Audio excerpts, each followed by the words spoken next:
All right, so get this. Imagine a war Okay. sparked not by some big political scheme, but by Okay. two Pigs. stolen pigs. Stolen pigs, Yeah. really? You were probably thinking two pigs. Yeah. Really. Yeah. But that's exactly what happened in 18th century Jamaica Okay.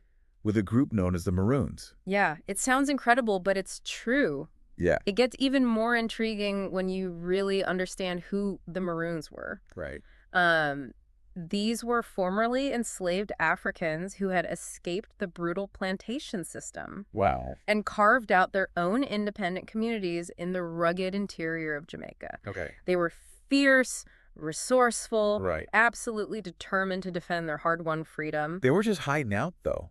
Right. I Right. mean, they actually, negotiated peace treaties Yeah. with the British. Exactly. By the 1730s, Wow. the Maroons had actually secured legally binding treaties with the British authorities. These weren't just handshake agreements. Right. These were formal documents Wow. recognizing the Maroons' autonomy. So they had... They had their own land, Okay. their own laws, Wow. even the right to trade with other nations. Wow. It was like a semi-autonomous state within Jamaica, which was pretty remarkable for the time. Yeah. Yeah. So you've got these, Yeah, proud, independent Maroons coexisting, right, albeit uneasily with the British. right, Everything's relatively calm. right. And then, bam, two pigs go missing. Yeah. And suddenly it's all-out war. Well, the theft itself wasn't really the main issue. Okay. It was how the British responded that lit the fuse. Okay. The treaties had a clause that guaranteed the Maroons the right to handle their own internal disputes. Uh-huh. So when two Maroons were accused of stealing these pigs, Yeah. the British should have just let the Maroons handle the punishment. But they didn't. Nope. Okay. Instead of respecting the treaty, Yeah. they decided to make an example of these guys. What'd they do? They had the accused Maroons publicly flogged. Oh, wow. And get this, they had an enslaved person administer the flogging. Oh, wow. It was a calculated humiliation, Yeah. a deliberate slap in the face to the Maroons' pride and autonomy. So it's no surprise the Maroons were furious. You can bet they were. Yeah. This was about far more than just two pigs. Right. It was about respect, autonomy, everything they had fought so hard for. Yeah. They retaliated with a fury that shocked the British. Okay. They weren't just defending themselves, they were making a statement. Yeah. Raiding settlements, burning plantations. It was a clear message. Yeah. Don't mess with us. So enter stage left, the Earl of Balcarres, Right. the new governor of Jamaica, a guy with a military background. Yeah. And I'm guessing not a lot of patience for rebellions. You got that right. Balcarres was all about asserting control. Right. He immediately declared martial law, Oh, wow. essentially putting the entire island on lockdown. But here's where it gets interesting. He tries to play the peacemaker, Okay. but in the most clumsy way imaginable. What do you mean? Well, he invites some Maroon captains to a meeting, Yeah. supposedly to hear their grievances and negotiate a settlement. Uh-huh. But as these captains are en route to the meeting, Yeah. Balcarres has them arrested. Oh, my God. Talk about a massive miscalculation. That's insane. It certainly seems that way. Yeah. And the result was completely predictable. Right. This incident completely shattered any remaining trust Right. and exploded into what we now call the Second Maroon War. This was a full-blown war. Oh, right? yeah, a full-blown conflict. Not just like skirmishes and No, stuff. no. Okay. The British mobilized thousands of soldiers and militias, Wow. even bringing in allies like the Mosquito Indians from Central America. Who are the Mosquito Indians? The Mosquito Indians were a group indigenous to Central America, Okay. and they had a long and complicated relationship with the British. They were skilled hunters and warriors, Mm-hmm. and the British often employed them as allies in their colonial conflicts. Right. In this case, their knowledge of tracking and jungle warfare was seen as a valuable asset I see. against the Maroons, who were masters of guerrilla tactics. Okay. So how did the Maroons fare against this onslaught? Right. They were outnumbered and outgunned, right? They were, but they had a few key advantages. Okay. First, they knew the terrain like the back of their hands. Right. The rugged, mountainous interior of Jamaica was their home turf. Right. They used this to their advantage, That film. setting ambushes, striking quickly, and then disappearing into the dense forest Oh, wow. before the British could retaliate. So it was a classic guerrilla warfare. Exactly. They were masters of hit-and-run tactics, Right. constantly harassing the British, disrupting supply lines, Wow. and inflicting heavy casualties. Yeah. They even managed to kill 3 British colonels, Yeah. which was a major blow to British morale and prestige. Wow. That's incredible. Yeah. So the Maroons are holding their own, Right. but even the best guerrilla fighters can't hold out forever, right? That's true. The Maroons were facing overwhelming odds. Their resources were dwindling. Right. And the constant fighting was taking its toll. Yeah. Eventually, they were forced to consider the unthinkable... Which is surrender. Okay, so this is where it gets Right. really interesting, right? Oh, yeah, buckle up. Yeah. The Maroons agreed to surrender, Okay. but only under one condition.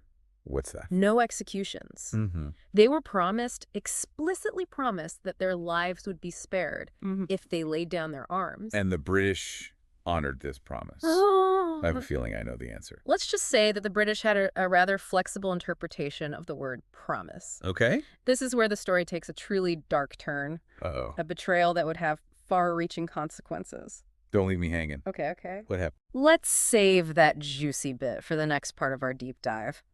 We'll uncover the British betrayal, the deceptive tactics they used to round up the Maroons, and the unexpected journey that awaited them. Right.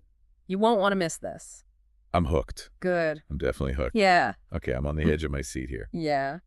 We left off with the Maroons surrendering under the promise of no executions. Right. What happened next? Well, the British, Yeah.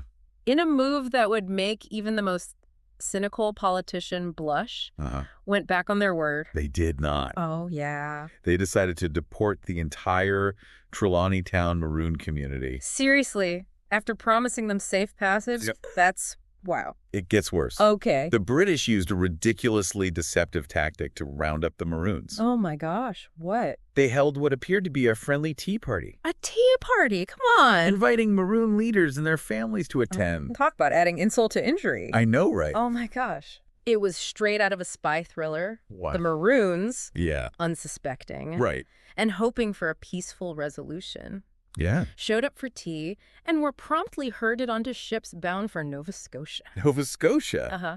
That's quite a change of scenery from the tropical mountains of Jamaica. Oh, yeah. Talk about a culture shock. Right. These were people accustomed to the lush tropical landscapes of Jamaica. Right.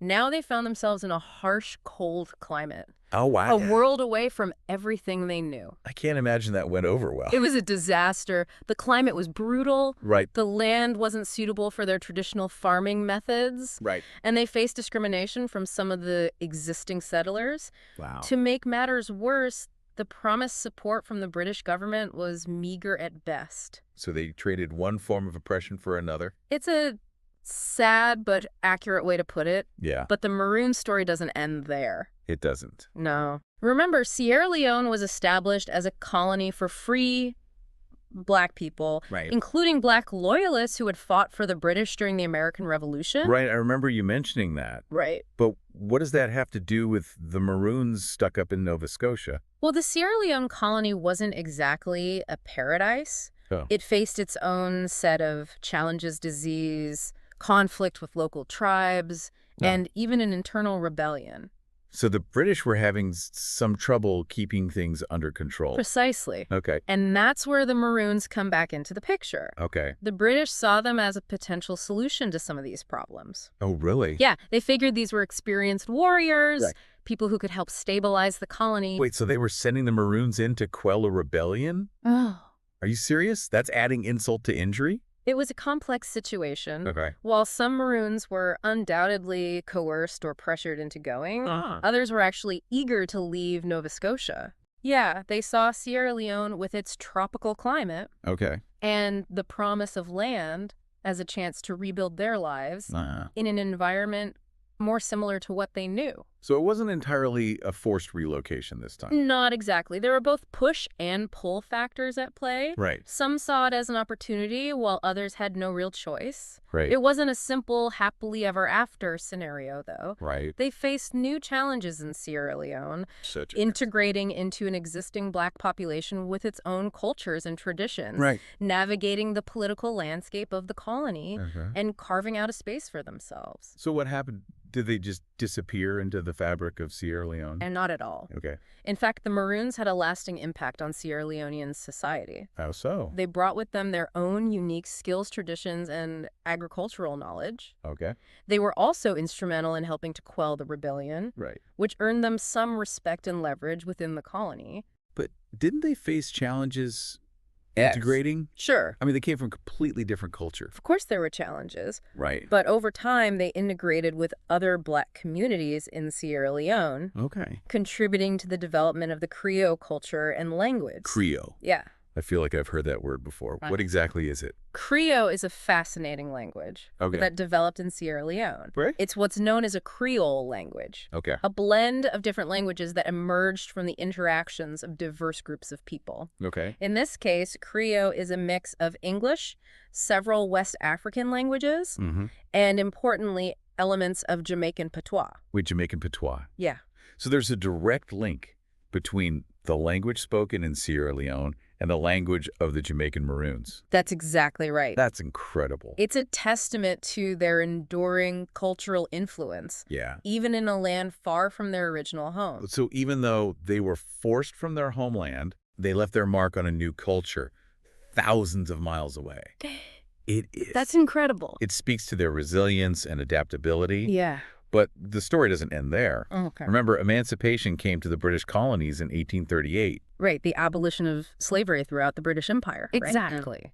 And with emancipation, some Maroons and their descendants began to consider returning to Jamaica. Really? Yeah, it wasn't a mass exodus, Okay.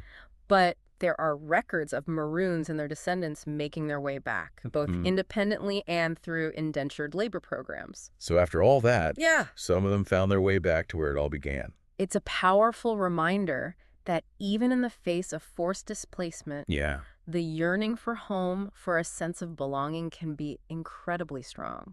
It's also a reminder that history is rarely neat and tidy. Right. It's messy, complicated, and full of unexpected twists and turns. Exactly. The story of the Jamaican Maroons is about so much more than just two stolen pigs. It's about the complexities of power, resistance, and the enduring legacy of colonialism. Yeah. It's about the fight for freedom and self-determination, the ways in which people adapt and survive in the face of incredible adversity, Yeah. and the enduring connections that links seemingly disparate places and peoples. So where do we go from here? Right. What can we learn from the Maroons' epic journey? Right. What insights can we apply to our own lives today? Those are great questions. Yeah. And they lead us to the final part of our deep dive. Okay. We'll explore the lasting impact of the Maroons, Okay. their legacy in Jamaica, Sierra Leone, and beyond, Okay. and what their story can teach us about ourselves and the world we live in today. Well, we've covered a lot of ground in this deep dive. Yeah. From the mountains of Jamaica to the shores of Nova Scotia and the heart of Sierra Leone. Uh-huh. It's been quite a journey. It has. And I have to say, it all started with something so seemingly insignificant. Right. 2 stolen pigs. It's almost unbelievable, isn't it? Yeah. That something so mundane could trigger a chain of events that would span continents and generations. Right. It really highlights how even seemingly minor incidents Right. can have profound and unexpected consequences. Yeah, it also makes you think about all the what-ifs in history. Right. What if those pigs had never been stolen? Yeah. What if the British had honored the Yeah. treaty Right. and treated the Maroons with the respect they deserved? Those are fascinating questions. Yeah. And while we can't go back and change the past, Right. we can learn from it. Right. The story of the Maroons is a powerful reminder of the fragility of peace, Yeah. the importance of keeping promises, Uh-huh. and the dangers of underestimating the resolve Right. of those who are fighting for their freedom. It also underscores the lasting impact of colonialism. Absolutely. The Maroons' journey, their struggles, their triumphs, Right. they're all intertwined with this broader story of colonialism and its legacy. Absolutely. Their story sheds light on the brutal realities of the slave trade, the complexities of resistance and rebellion, and the enduring quest for self-determination. Yeah. It forces us to confront the uncomfortable truths about our collective past Right. and to grapple with the ways in which those legacies continue to shape our world today. You mentioned earlier that some Maroons and their descendants eventually returned to Jamaica after emancipation. Right. What happened to them? Well, Did they manage to reclaim their place in Jamaican society? It's a mixed bag, really. Okay. Some Maroons were able to reintegrate into Jamaican society, finding their place in the newly freed communities. Okay. Others, however, faced challenges. They Wow. had been away for generations, Yeah. their lands had been confiscated, and their culture had evolved in different directions. Yeah. It wasn't always an easy homecoming. It's a reminder that even when freedom is achieved, Right. the scars of the past can run deep. Exactly. The story of the Maroons isn't just about escaping slavery or fighting for their rights. It's also about the long and complex process of healing, rebuilding, Right. and finding a sense of belonging in a world that has been profoundly shaped by the forces of oppression and displacement. So what can we learn from the Maroons' incredible story? Yeah. Why should we care about this history all these years later? The story of the Jamaican Maroons is relevant for so many reasons. Yeah. It challenges us to think critically about power, about justice, and about the legacy of colonialism that still shapes our world today. Right. It reminds us that even the smallest actions can have profound and lasting consequences, Yeah. and that the fight for freedom and equality is an ongoing struggle. It also encourages us to look beyond the surface, Right. to question the dominant narratives, and to seek out the stories of those who've been marginalized or forgotten. Right. The Maroons' MIPA started as escaped slaves, Right. but they became so much more: Yeah. warriors, negotiators, survivors, and ultimately shapers of history. Their story is an invitation to delve deeper, Right. to explore the complexities of the past, and to draw inspiration from the courage and resilience of those who came before us. As we conclude this deep dive, Right. we hope you'll continue exploring the story of the Jamaican Maroons, Yeah. delve deeper into their history, their culture, and their enduring impact on the world. Right. Their story is a testament to the power of the human spirit to resist, Absolutely. to adapt, and to overcome even the most daunting challenges. It is. It's a story that deserves to be told, Absolutely. remembered, Yes. and honored. Absolutely.